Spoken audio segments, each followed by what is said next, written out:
What's happening, my fellow geeks and geekettes? Welcome to a brand new episode of Cosplay Chris, and in this video we're just going to be doing a quick little teaser trailer review for Thor Love and Thunder. We finally have some footage from the upcoming Marvel film, the fourth installment in the Thor legacy, and this film is due out in a couple of months. Apparently this movie holds the record for the shortest amount of time a trailer has come out just before the film has been released, but in this case it's actually just a teaser trailer. The trailer itself goes for a grand total of a minute and a half, but in that minute and a half we get some oh so good looking footage and some beautiful little Easter eggs. Now, some of you may not know, I had the absolute honor of working on this film. I did 2 weeks work on this film at the beginning of last year. Obviously I can't say what it is at the moment because of NDAs, and if I say anything, Mickey Mouse will blow a dart into my neck and I'll pass the fuck out. But in that 2 weeks, what I worked on and what I saw was absolutely incredible,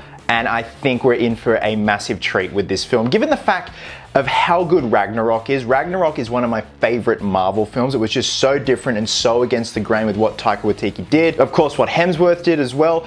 And I think this is going to be the same, if not more batshit crazy, judging from what I've seen anyway. So the teaser trailer starts out, we see Thor as a child, then a teenager, then fully grown Thor, and I love that we see the little Easter eggs of the costume, and we see that classic look of the costume from the comics, and his upgraded costume in this is beautiful. You got these nice metallic blues and golds, and Hemsworth just looks great. He's jacked in this. He's just an absolute specimen and a half. And then we see him training, trying to get rid of that bod that he had from Endgame. He's gonna have his rocky comeback story in this film. We see him pairing up with the Guardians, and you see him in his Ravager Thor costume when he's obviously partnered up with them.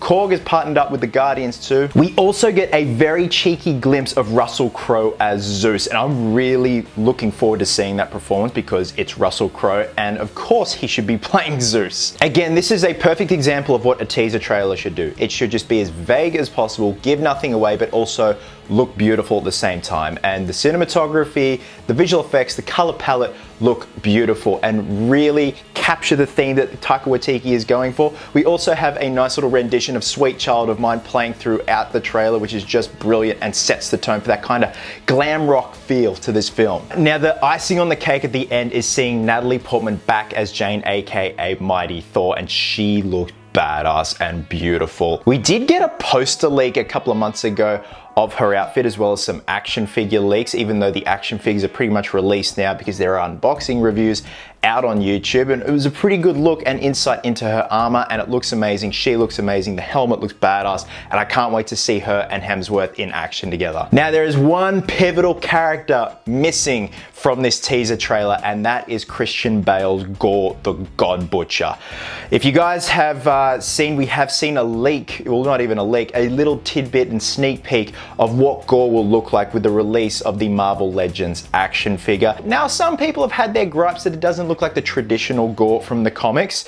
I was fortunate enough to see footage of Bale as Gore because the effects shop that I work at did the makeup for Bale, and I can honestly say they did an incredible job given the brief and also the fact that Bale looks utterly terrifying. And I think this is going to be a beautiful and special performance for a Marvel film, especially for a villain. It's going to be something quite special because Gore's story is quite tragic. So I really respect them for leaving Gore out of this teaser trailer. They're just savoring his performance, his look, and everything for the next trailer, and then of course the final film. So overall, guys, I am psyched for Thor Love and Thunder. Obviously, I'm just really excited that I got to be a part of this. It was my first Marvel film to work on, and I'm very appreciative of the opportunity that I was given. Again, I can't say anything, but from what I worked on and saw, it's gonna be brilliant. It's gonna be a lot of fun, and just, I definitely think they're upping the ante from Ragnarok. So guys, when you have seen the teaser trailer for Thor Love and Thunder, drop a comment below and let me know your thoughts. I definitely think this is going to be